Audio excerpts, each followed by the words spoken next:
Hello and welcome to this, the second of 4 video presentations about the human value of liberty. It is called Mind and explores the question, do you have free will? Let's start with some definitions from Wikipedia. Free will is the ability to choose between different possible courses of action unimpeded. The opposite of free will is determinism. Again from Wikipedia. Determinism is the philosophical theory that all events, including moral choices, are completely determined by previously existing causes. To emphasize, completely determined by previous existing causes. With determinism, there is no room for human agency, for free will. Determinism is just a modern scientific term for the millennia-old idea of fate, the exact opposite of individual free will. And fate today comes in many flavors. Here are 3 different versions of fate.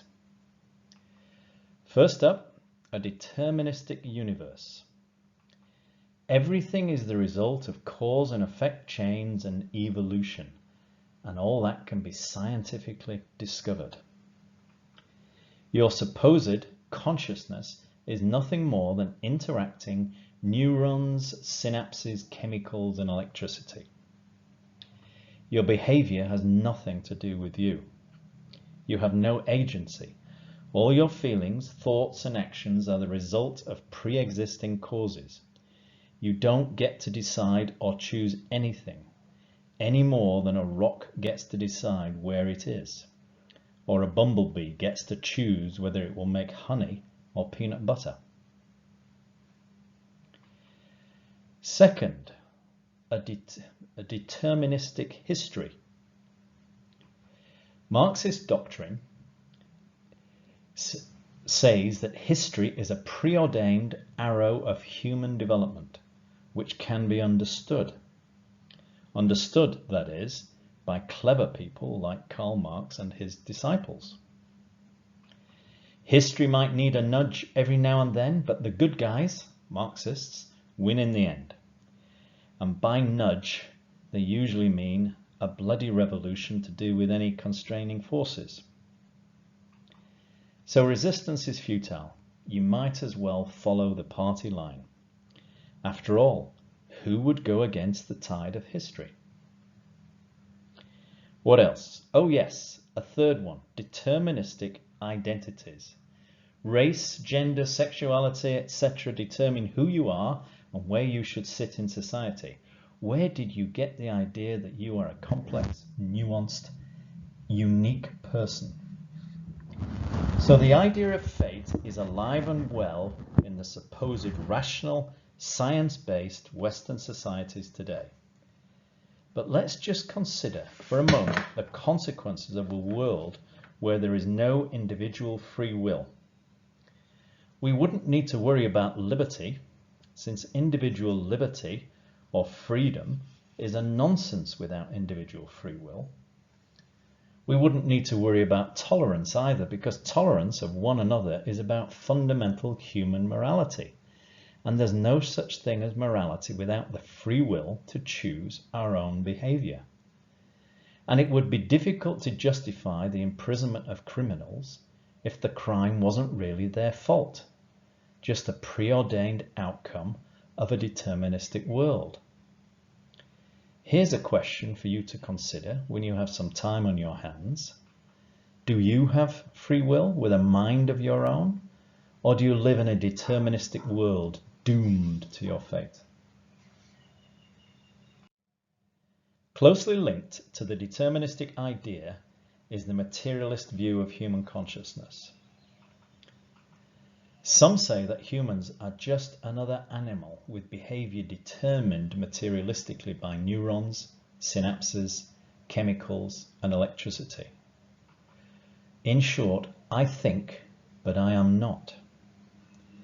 Edwin Locke, in his book cited below at the bottom of the slide, shows how this materialistic view of consciousness has been promoted. Experiments have been made where subjects, were brought to a lab and hooked up with sensors on the scalp to record brain activity. There were also sensors on the wrist to record wrist movements. The subjects were told to flex their wrists whenever they wanted and to indicate when they first felt the urge to flex, thus signaling their conscious intent to move. The subjects were told not to plan their movements but to act spontaneously.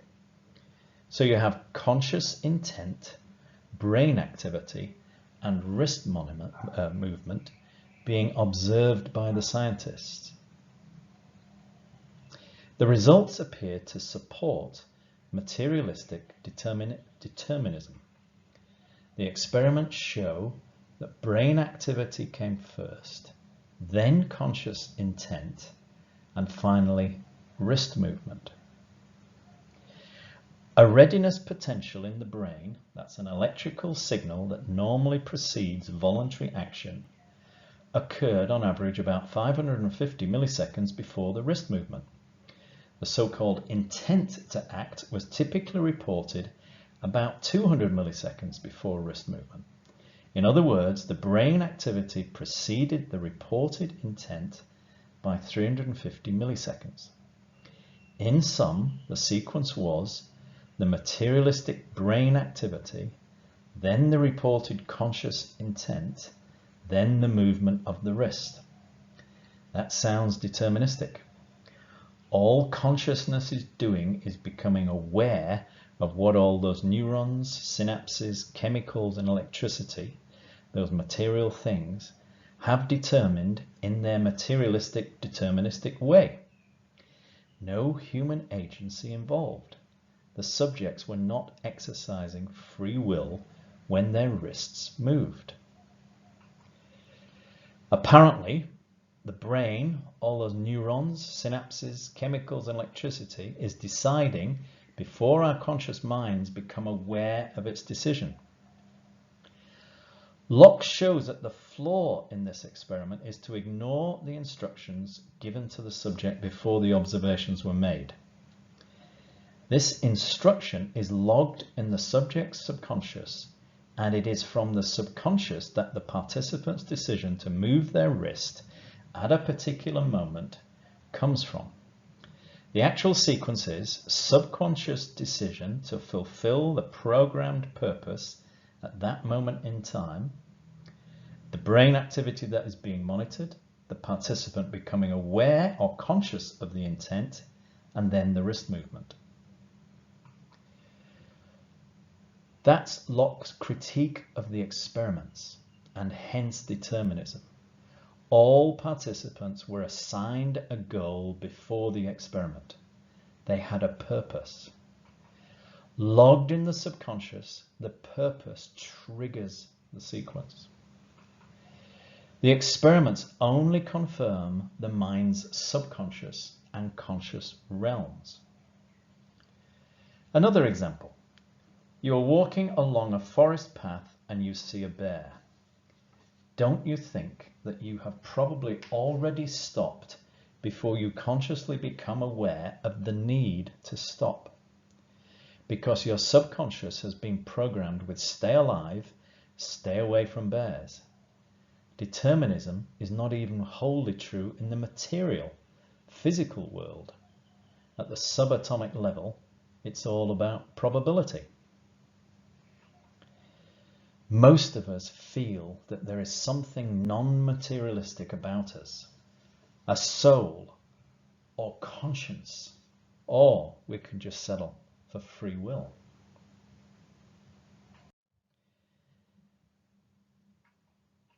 The defining characteristic of a conscious being, mind.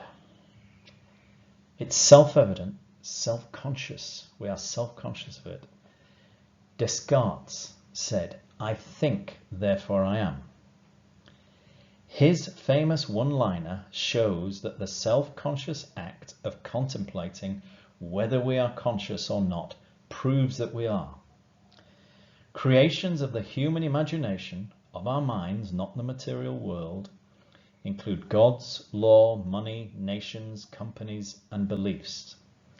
In Sapiens, a book by Yuval Nova Harari, the author identifies what made humans special is their ability to organize on a large scale around shared beliefs such as religion, nationalism, or capitalism. These are all products of our imagination, of our minds. We are both subjects and objects, as Jonathan Glover explained in a New York Times article. Through one lens, we see that we are subjects. We act with minds that experience the making of free choices. We exercise our free will. Put another way, as a conscious being with a mind of your own, you are individually conscious with individual free will. So you are the subject of your life. In this sense, it is all about you, your choices, your behavior, your individually decided actions. Through the other lens, we see that we are objects, we are acted upon, and that our experiences are determined by an infinitely long chain of natural and social forces.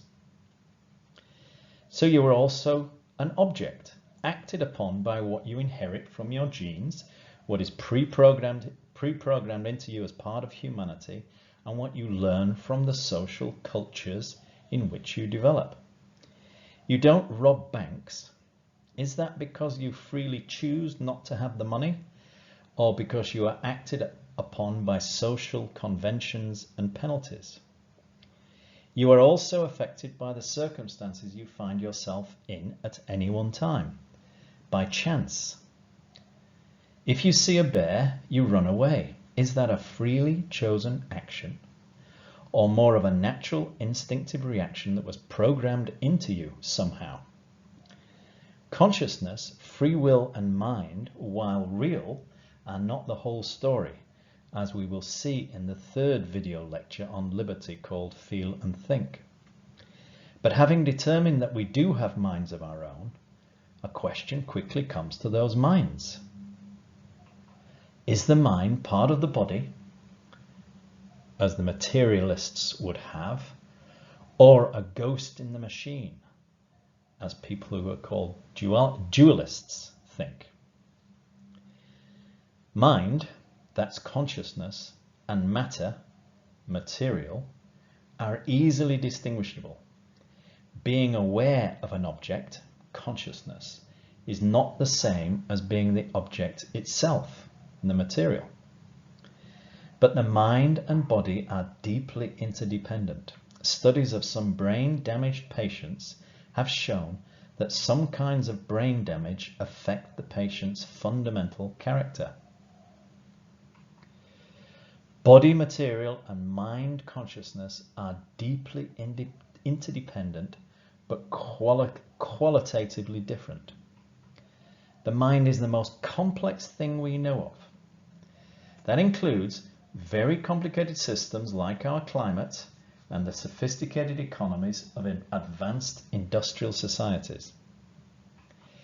Consciousness is linked somehow to the information processing of a higher mammal's brain, that brain being the product of biological evolution. And that brain consists of matter and energy, neurons, synapses, chemicals, and electricity, obeying the laws of physics. Our minds are the combination of three miracles: the existence of everything, the appearance of life on earth, and our gaining of consciousness. That is why it is so complicated. Our minds are so complicated. So good luck to the psychologists, geneticists, and neuroscientists trying to figure it all out.